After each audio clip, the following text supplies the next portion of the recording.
Ci, jangan Ci. Sari, anaknya nggak bawa kedua. Ini rumahnya siapa? Rumahnya siapa? Kan tunjukkan rumahnya siapa? Kan tunjukkan, saya minta surat itu tidak ditunjuk. Saya sudah menunjukkan. Sekarang kita sudah nggak bicara surat, percuma bicara surat. Belakangan viral video nenek di Surabaya, usianya 80 tahun, namanya Elina Wijayanti, yang mana rumahnya itu dirampas oleh oknum ormas dan diratakan dengan tanah. Apa sih yang sebenarnya terjadi? Dajaha Wojo Intan, Wanileta Wata Bintao Dynasty Xiaoxi. Baju yang Intan pakai ini kaos Xinjia ya, gambar kuda api, karena tahun depan, tahun 2026 itu tahun kuda unsur api. Lucu banget tuh kudanya. Ada size dewasa, ada juga size kid. Sekarang nggak bisa diorder karena masih close PO. Kalau teman-teman mau order, bisa diorder tanggal 1, atau kalau teman-teman mau diingatkan bisa chat admin Shopee yang linknya ada di deskripsi. Selain gambar kuda api, ada juga custom marga, bisa request marga sesuai marganya teman-teman, dan ada juga banyak karakter-karakter tokoh China. Oke, let's start. Apa kok mau bongkar? Apakah surat dari surat pengadilan? Iya. Oh, enggak ada. Sudah. Jadi sepihak, Pak. Oh, gitu. Jadi main bongkar. Dari mana itu orangnya itu? Ormas juga kan. Ormas apa? Oknumnya? Ada bajunya Madas waktu itu, Pak. Madas. Oknum Madas? Iya. Menurut Radar Surabaya, ada seorang nenek 80 tahun, namanya Elina Wijayanti, warga Dukuh Kuwukan Lontar, Surabaya. Pada 6 Agustus 2025 kemarin, rumahnya itu kedatangan tamu tak diundang. Bukan 1 orang, bukan 2 orang, tapi 50 orang. Nah lo, auto rame kan, ini wis kayak kondangan tapi minus nasi kotak gitu aja. Masalahnya mereka datang itu bukan untuk silaturahmi ya, tapi mereka datang untuk mengusir nenek Elina beserta seisi rumah secara paksa. Yang ada di rumahnya nenek Elina itu selain nenek Elina ya, ada Musmirah. Musmirah ini punya cucu namanya Sari, juga tinggal di sana juga. Sari ini punya suami namanya Dedi dan 2 anaknya Sari yang masih balita, 16 bulan sama 5 tahun. Catatan penting, nenek Elina Wijayanti ini tidak menikah. Jadi memang tidak ada penjelasan detail ya. Apa ada hubungannya itu apa antara nenek Elina dan Musmirah. Ya mereka mungkin ada hubungan saudara, tapi nggak tahu apakah hubungan saudaranya itu yang kayak gimana. Pokok intinya Musmirah dan cucunya itu tinggal bareng bersama nenek Elina ini. Pada saat rombongan oknum ormas ini datang, ya tentu saja ada adu mulut ya, ada cekcok ya. Nenek Musmirah itu bersikeras, dia itu nggak mau meninggalkan rumah itu. Mereka wis pokok nolak keras mau ngusir ormas itu, tapi ya gimana ya? Nenek 80 tahun lawan 50 cowok preman. Ya bisa kebayangkan hasilnya kayak gimana.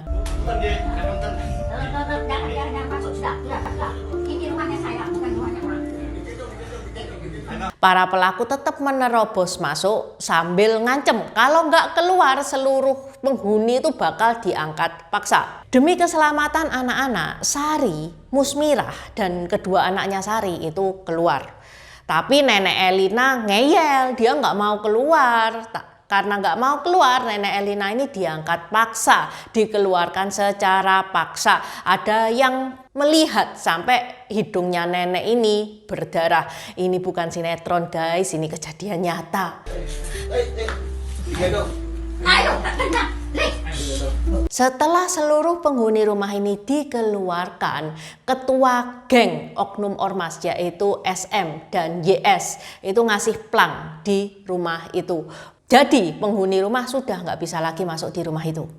Seminggu kemudian pada tanggal 15 Agustus, oknum ormas itu datang lagi. Kali ini mereka memindahkan barang-barang nenek Elina dan keluarganya, dipindahkan kemana nggak tahu. Beberapa hari kemudian datanglah alat-alat berat sehingga rumah nenek itu dihancurkan dan rata dengan tanah.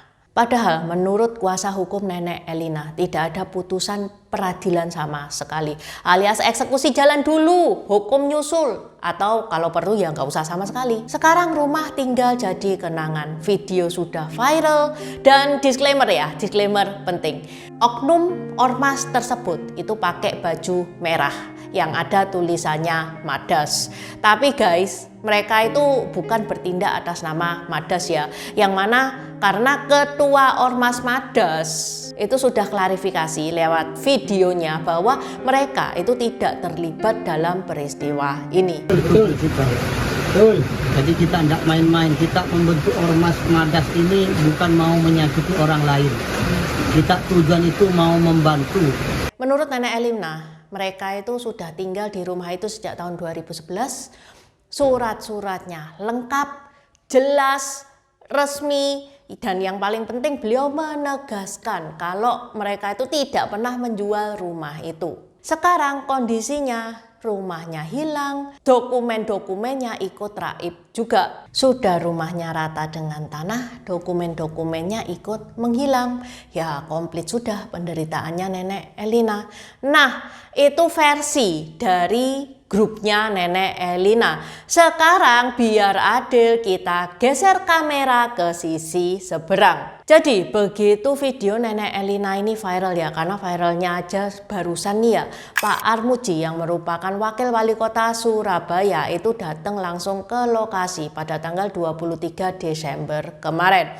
Yang mana Pak Armuji itu ngedatengin terus tanya, ini gimana toh ceritanya? Ya berceritalah itu keluarganya Nenek Elina. Terus apa tindakan RT RW sampai seperti ini? Apa diem?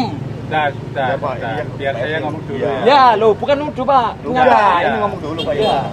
Ini Pak pas pembongkaran Pak RT RW diem aja. Pak Armuji bilang panggil di sini, RT RW panggil sini. Kamu tuh gimana kok ada peristiwa kayak gini wargamu nggak dilindungi lah. Terus kamu kerjanya apa? Ya akhirnya dari situ diketahuilah nama Pak Samuel. Yang mana Pak Samuel adalah orang yang menyuruh ormas itu untuk merampas rumah Nenek Elina. Dua kalinya. Samuel tinggal di mana? Aku tanya. Samuel tinggal di mana? Kita mau ke sana. Gila Valencia Pak. Omong kosong kalau sama nggak tahu. Benar. Kamu ini. Saya tidak tahu. Akhirnya Pak Armuji bilang, siapa itu Samuel? Mana itu nomor teleponnya? Halo Samuel, ini aku ya Armuji ya. Aku mau kamu ke sini sekarang, ke rumahnya Nenek Elina itu. Mau kamu ke sini atau aku yang ke sana bareng Masa? Oh iya ya Pak, kita ke sana. Datanglah Pak Samuel bertemu sama Pak Armuji. Pak Samuel, sampean tak tunggu di lokasi yang terjadi kemarin itu. Tak tunggu sekarang ya. Kalau enggak, saya datang ke rumah sampean. Jangan pilih datang ke sini atau saya sama Masa datang ke rumah sampean. Menurut Pak Samuel itu sudah resmi ngebeli tanahnya Nenek Elina itu sejak tahun 2014. Beli di siapa? Katanya Tante Elisa, tapi tidak dijelaskan ya Tante Elisa itu siapa. Pokoknya belinya itu resmi, surat jual belinya itu ada, dokumennya itu lengkap, rapi dan jelas. Elisa. Beli sama Tante Elisa. Terus 14 Pak. tahun berapa? 2014. Ada semuanya surat. Ada semuanya. Surat apa? Letter C-nya ada, surat jual belinya ada. Lengkap Pak. Letter C dari mana? Dari kelurahan Pak. Karena merasa sudah beli, sudah punya hak resmi atas rumah itu. Makanya Pak Samuel itu ya merasa dia itu sudah cukup baik hati, sudah cukup bertoleransi, mengizinkan Nenek Elina beserta keluarganya itu tinggal di rumah yang sudah dia beli selama 11 tahun. Kan dia belinya sejak tahun 2014. Tapi ya jujur aja Pak Samuel bukan beli rumah itu untuk amal. Lah kok ini satu keluarga nggak pindah-pindah? Karena itu rumah memang sudah ada rencana dibangun sama Pak Samuel. Karena Pak Samuel merasa ini rumah aku, hak aku, suka-suka aku dong. Ya akhirnya terjadilah kejadian yang seperti kita lihat sekarang itu. Jadi kalau dirangkum, Nenek Elina itu merasa rumah itu miliknya. Ditempati sejak tahun 2011, surat-suratnya jelas, lengkap, resmi, dan dia tidak pernah menjual rumah itu. Itu versi Nenek Elina. Sedangkan versi Pak Samuel, tanah itu miliknya, sudah dijual, sudah dibeli sejak tahun 2014, surat-suratnya jelas, lengkap, resmi, Dan beliau sudah lama bertoleransi. Dua-duanya ngaku pemilik sah, dua-duanya pegang surat resmi, yang mana karena proses hukum ini masih belum berjalan, jadi masih belum tahu yang benar itu yang mana. Atas kejadian tersebut, Nenek Elina atas kuasa hukumnya Willem Mintarja melaporkan kasus ini ke Polda Jatim pada tanggal 23 Desember. Diharapkan aparat penegak hukum itu dapat mengusut tuntas peristiwa ini seadil-adilnya, memproses para pelaku dengan ketentuan hukum yang berlaku. Pak Armuji sebagai wakil wali kota itu sudah berbuat apa yang dia bisa ya, karena untuk proses hukum ini bukan wewenangnya Pak Armuji, tapi sebagai wakil wali kota ya dia sudah cukup bagus menurut aku. Pak Armuji melalui videonya itu juga berjanji akan mengawal kasus ini sampai tuntas. Oke, sampai di sini dulu bahasan Intan hari ini. Terima kasih udah nonton channel ini sampai habis. Dukung aku terus berkarya dengan klik subscribe dan bunyikan lonceng di bawah ya guys.